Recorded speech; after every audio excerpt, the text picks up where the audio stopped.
Did you know anything of Griffith John before that? No. And no one mentioned about Griffith John while you were there? No. We talk about family sacrifice. When this happened, I was just wondering why your family didn't just say, that's it, I'm not going to carry on. They actually have carried on to the last day. Until they were thrown out of China. Disaster happens. You either sink or you swim.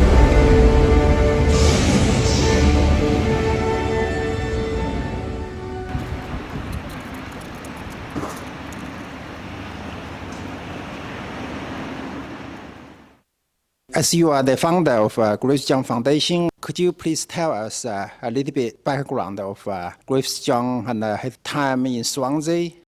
In the throes of the industrial changes, Griffith John was born in Swansea in number 14 Llangavelach Street, which is now called Griffith John Street. He didn't know his mother. She died from cholera when he was only 8 months old. His father was close to him and was a very trusted foreman of the large copper works. From childhood, he was a serious scholar. The only really available material for reading at that time, the Bible.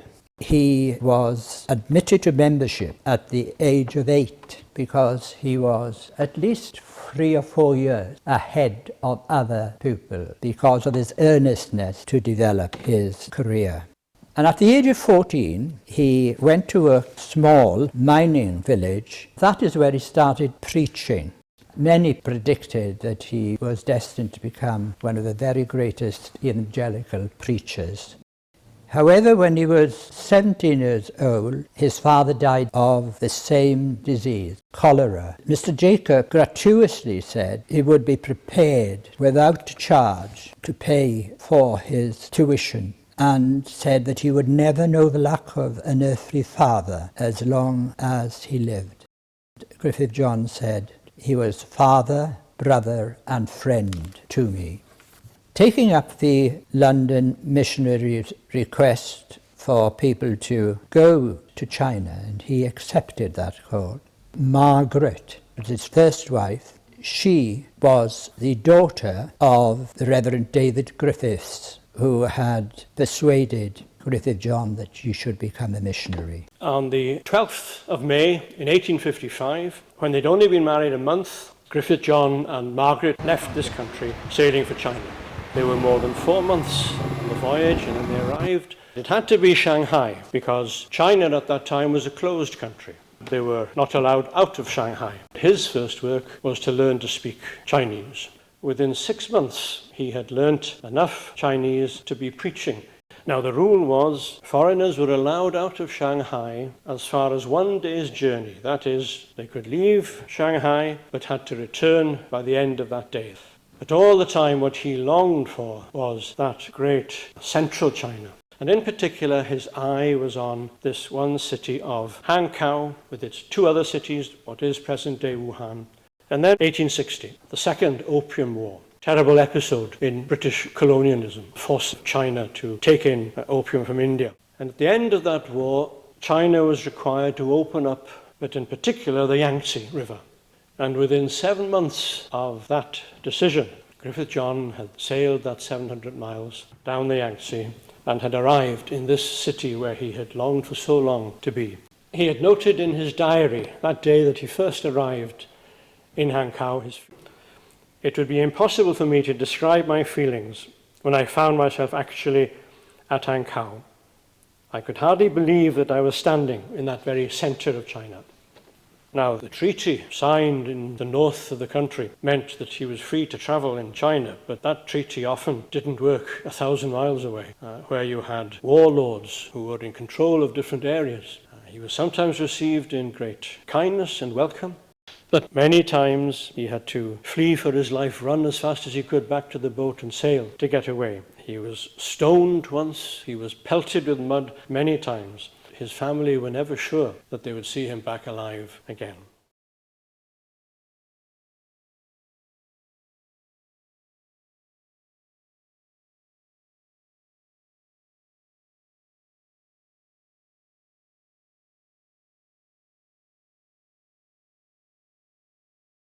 1870, Margaret, his wife, her health was deteriorating. She had to return home for an operation, and he returned with her. She didn't improve greatly, but she insisted his place was to be back in China. Although they were in Britain for over a year, always she said, this is where you must be, and it was where he wanted to be.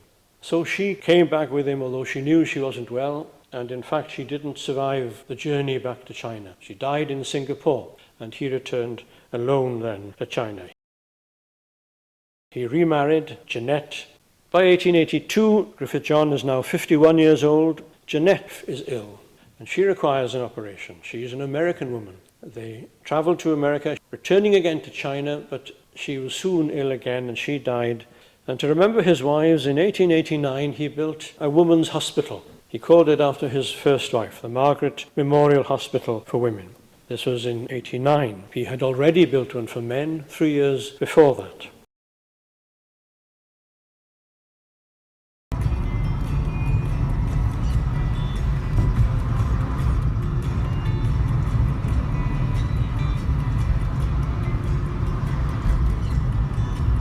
Could you tell the details about your grandfather and grandmother, how they met and get married, and then your mother and father, how they met and got married? You will never give up I on want the to get out romance. the romantic story. No, we have to Jing, you are such, avoid audience interest. you are such a romantic. I think you can say that a 6-week voyage with no escape or no chance for diversion is a wonderful test of human relationships. You either fall out with somebody or you fall in with somebody, and in both my grandfather's case and my father's case, it worked out that way. My grandfather, of course, was older than my grandmother, and he when he came back on what we call furlough, and then of course he came back for his next 6-year term to work as a doctor in China. But on the boat that he was on, my grandmother was a newly appointed doctor. She'd just qualified from the Royal Free Hospital in London, and she was volunteered and was appointed to practice medicine in China.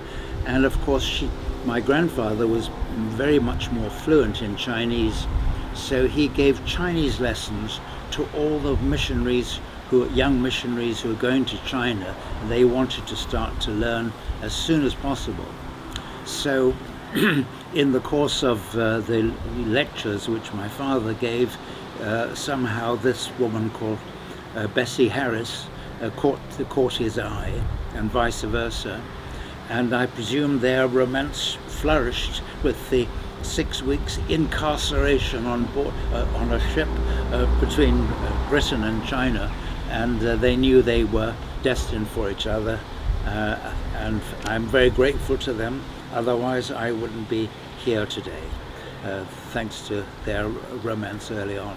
Was Bessie intended to go to central China or somewhere else? My grandmother was meant to go to Chongqing. Yes.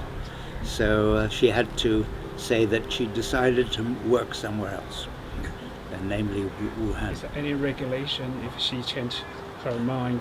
Anyone has to say yes or no? Or? I think the missionary society, They encouraged. yes, they were over a barrel, as we say, because she could say, well, if I can't work as a medical missionary in Wuhan, then I think I will leave the society and concentrate on being a Christian and being a doctor with my husband. So sure. I think the society usually gave their blessing, and they would realize that more children would arrive who maybe one day, like my father and my uncle, would come out later, and they were right, because that's what happened.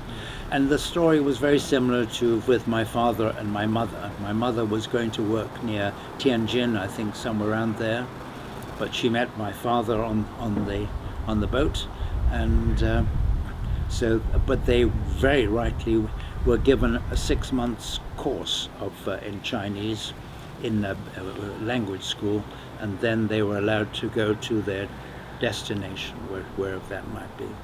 So that's what happened with my father and my mother.